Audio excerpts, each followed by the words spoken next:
happy Wednesday. I'm so excited to be here with you all. We have started coffee chats today because I want us to get to know each other a little bit better. So, what are coffee chats?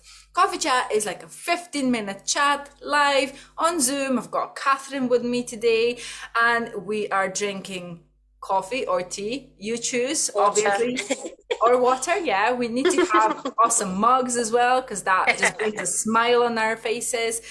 And we're just gonna talk about you, like who you are and what you do. So if you want to be a guest in the coffee chat, let me know. We're gonna pop a date into the diary. But for today, I'm gonna introduce you amazing Catherine, who is a wedding planner and a well-being coach. Now, the purpose for me to have these amazing guests is for you to get to know them a little bit better, to see if they have an answer to your question, but also to see what a variety of topics fall under Breaking Bad. Because we all know that for being healthy, just generally healthy person, we need to be balanced, authentic, and deserving. Health does not have a size. It's not about losing weight. It's about being really this whole picture with less stress, with more energy, with positive outlook on life, and it's definitely a journey. So let's hear Catherine's journey and how did she become a well-being coach and a wedding planner. Catherine, on to you. Hello, hello. Thank you. Thank you for having me. I love the bad balanced and yeah, the alignment and deserve it. Brilliant keywords there, and I think that's really important. The alignment, especially, um, just to be who you want to be and act according to your values. That's gonna just let everything else flow. But yeah, so I'll get back to that later. And for me, starting as a wedding planner primarily was after I had my little boy and didn't want to get back to the office job and was fortunate not to have to. But yeah, always like to keep busy, and I've always loved weddings and helping people. So it was like the perfect combination of planning weddings and helping people that way. Um, Throughout my life, I've always been a fan of healthy eating and natural products as much as possible. Um, but obviously, still enjoyed my food, and it eventually caught up with me. I've never been too worried about the weight side of things, but it was the energy. It's like I lost my energy, and I was like, well, I'm a mum, I'm getting old, and we're just, piling on the excuses and the reasons why I should, that's just how it is, because most of society tells us that's just how it is. And it's like, no, actually, this is getting too much. I can't even push my boy up a hill in the pushchair. That's not right. So yeah, I was nearly diagnosed with lupus. I was having a lot of tests, loads of blood tests, and uh, they were trying to get to the bottom of what actually was wrong with me. And I was like, you know what? No, I'm not ill. I'm not being labeled with an illness. I'm gonna actually do what I've always wanted to do and actually do the healthy eating, cut the crap. Yes. Yes, and really look after my body, because you only get one body, and if you're not feeling right in that body, it doesn't just affect your energy, it affects your mind, it affects the people around you, it affects everything. So so yeah, that was the decision to, yeah, I deserve to feel good, I deserve to have good food and look after myself and pay to be looked after. We'll pay for a night out, and we'll pay for things that don't do us good necessarily. But often we're reluctant to actually invest that money in ourselves, until it gets to the point where it's like, I have to do something or else it's not going to go well. So I suppose that was probably the start of my real well-being journey, because in 1 month I lost 11 pounds without trying. I cut sugar, I cut wheat, I cut dairy because it was like, I have to. There was no choice in it. I even remember once I had a spoonful of something and then I realized I shouldn't have it, and I literally spat it out. I'm like, no, it's not going in my body. And I like to study. I like to know how things work. I did PE at A level, and there was obviously the physiology in that, which I absolutely loved. And then my sensible, I'll do business studies hat went on, and that kind of got lost. But I've rediscovered my passion for learning how the body works. And obviously during lockdown, there weren't any weddings. So I really went all in for body, mind, and spirit. A Reiki practitioner. I studied NLP, so I'm now an NLP master.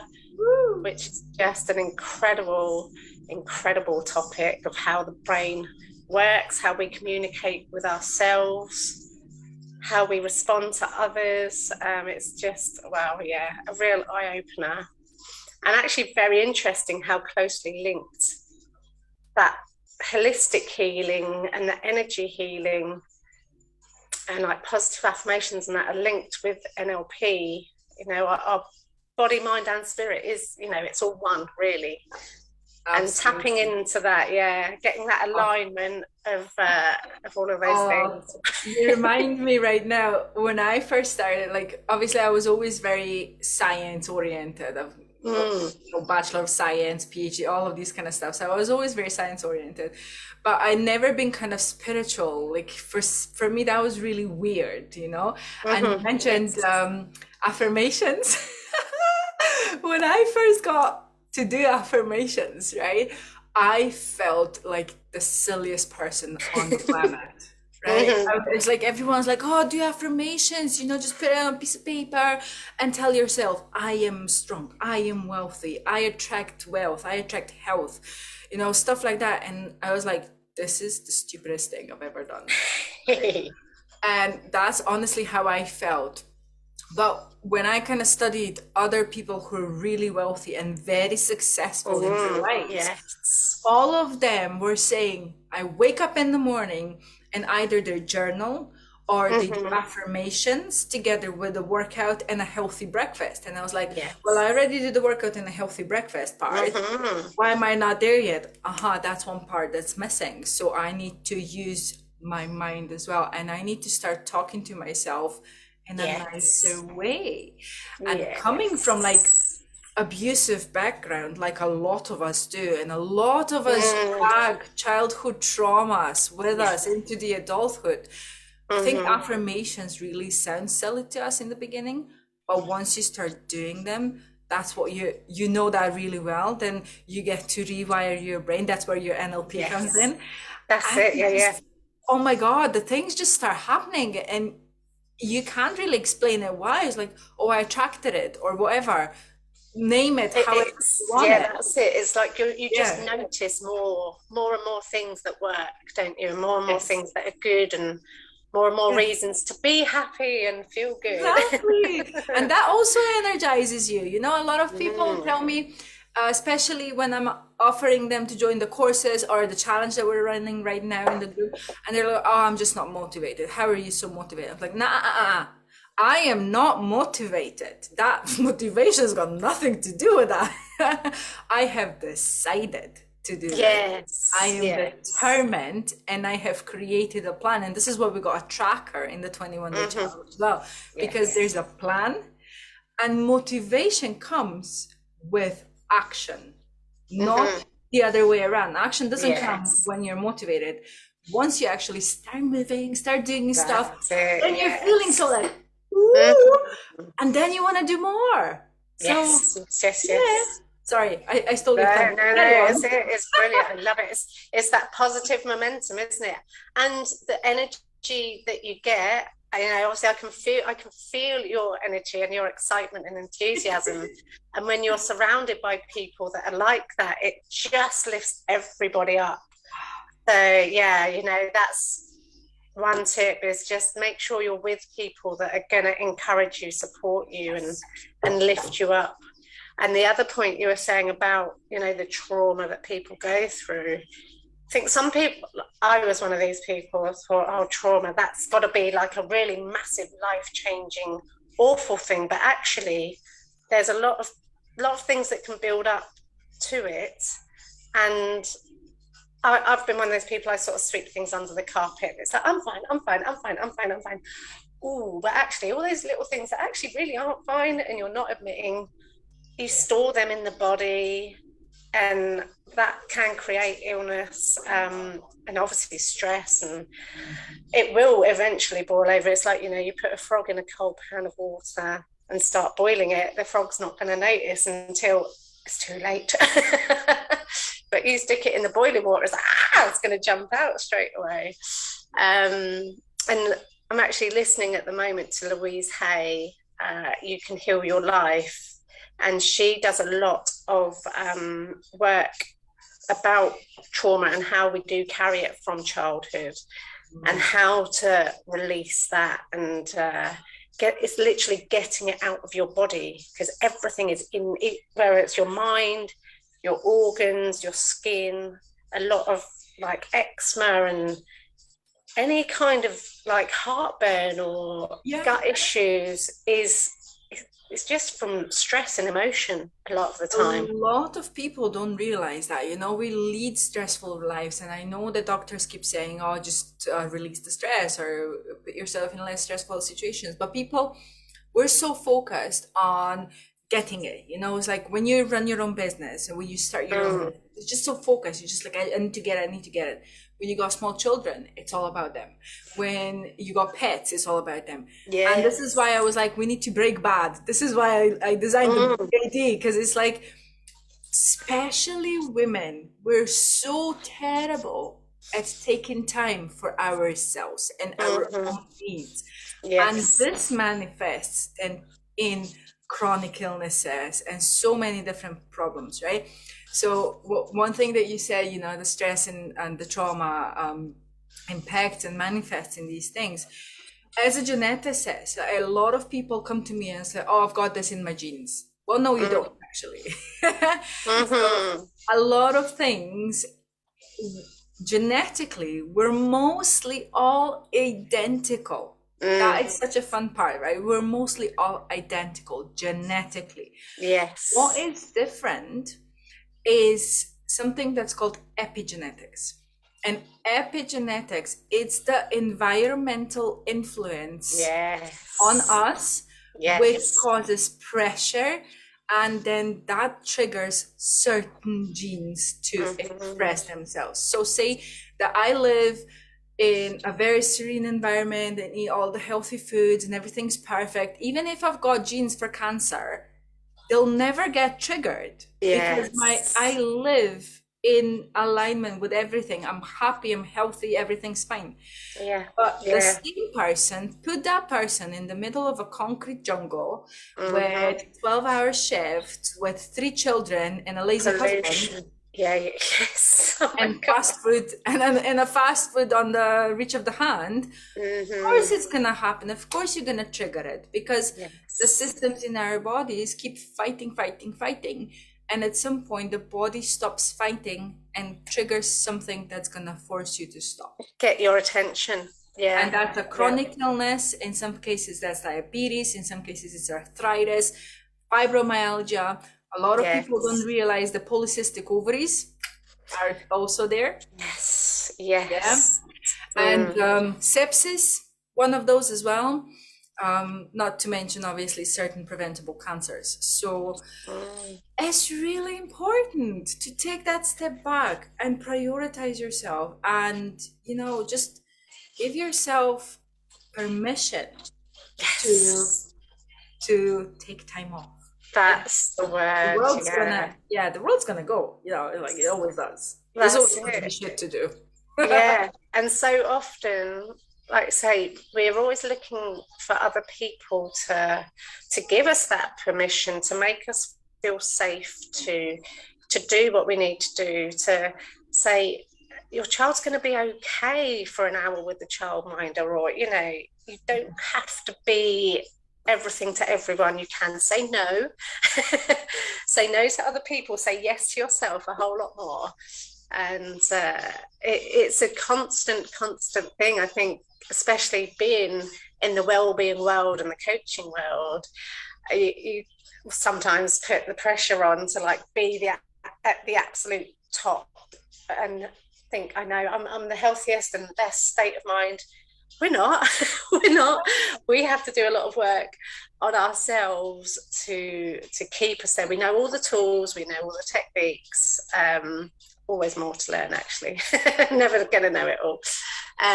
But it's an ongoing process of keeping ourselves, like I say, in the balance, knowing that we don't know it all, that we can ask for help, that there are so many people that can help us. And often that's the first step, actually. When you do reach out and ask for help, you've broken down that first barrier. You've admitted, like, that yes, I do need something or someone to guide me, and that's what we're here for. That's so true. Well said. While we're here, I mean, it's a quick coffee chat because we all have things to do, as we were talking about, but I want to kind of conclude this with asking you, do you have like a one top tip that you could give to people who are listening right now to take away today, and they can implement it on a spot so they could start living their best life? Do you know what? I'm gonna show you something. Okay. So this is a really good stress reliever. So you're grounding yourself, you're tapping in to your meridians, and anytime you're in a stress, just get yourself up if you're able to stand. If you're not, then just have a really good wiggle in your chair. So yeah, you just stand up, get your kind of hips aligned, and then really just start stomping your feet really, really fast. Shake those hands, just let everything wobble, just let everything really get free. Shake your head, and then, like, if you can, scream, just go, Oh my God, this is amazing. Yes. And you just get that bad energy out. Get it out. Shout, yeah. Bring it into a dance. And yeah, that's gonna get that blood flowing, get those feel-good hormones flowing, and yeah, just it makes whatever's going on just not seem quite so bad. Well, I freaking love this. This is so good. Well, thank you very much. Before we go, where can people find you if they want to get in touch with you? Do you have contact details? Do you have a Facebook group if they're interested in wedding planning as well? And yes, so I have I'll put them all in the chats, in the comments when awesome. When we're done as well. But yeah, I've got my main Savvy Wedding Planner page. I've got gosh, try and remember them all. I've got so many. Basically, my main page is a Savvy Wedding Planner, and then I've got a special group, Wedding Wellbeing for Brides to Be, which I'm growing currently. As I say, I just qualified in all sort of wellbeing stuff last year, so this is all new and evolving. And then I've got White Cloud Healing, which is where I'm sort of focused on the more holistic side of the Reiki. And yeah, it's all, I say, always more to learn. I'm developing some programs for the coaching side, for one-to-one and group coaching. So yeah, watch this space. But in the meantime, if anybody does want some Reiki, distance Reiki is just amazes me every single time. And that's a beautiful thing, that we don't even have to be on video if you're not comfortable. It's literally just sent across the airwaves. So yeah, get in touch and have a good day and shake it off. Shake it off. I'm going to put the music on now. Oh, I love it. Yeah. Thank you so much, Catherine. It was such a pleasure having you here. We did this again. I love speaking to you. We're so aligned in how we think about the world and energies and all that kind of stuff. So I really like that. So yeah, folks, if you're watching on this on replay, hashtag replay, Catherine is gonna pop all her links under this chat. I'm gonna actually pop this video also on YouTube, so you can follow us there and share it with anyone if you want to. And I will see you all on the next Wednesday coffee chat. By the way, I might be somewhere in Highlands, so hopefully I'm gonna have a good reception because we're going away for Valentine's weekend. Oh, Ooh, nice. yes, Nice. we're gonna let go the energy of being locked in for 2 years. So have a fab Wednesday. I hope you found this useful and looking forward to seeing you all. Bye.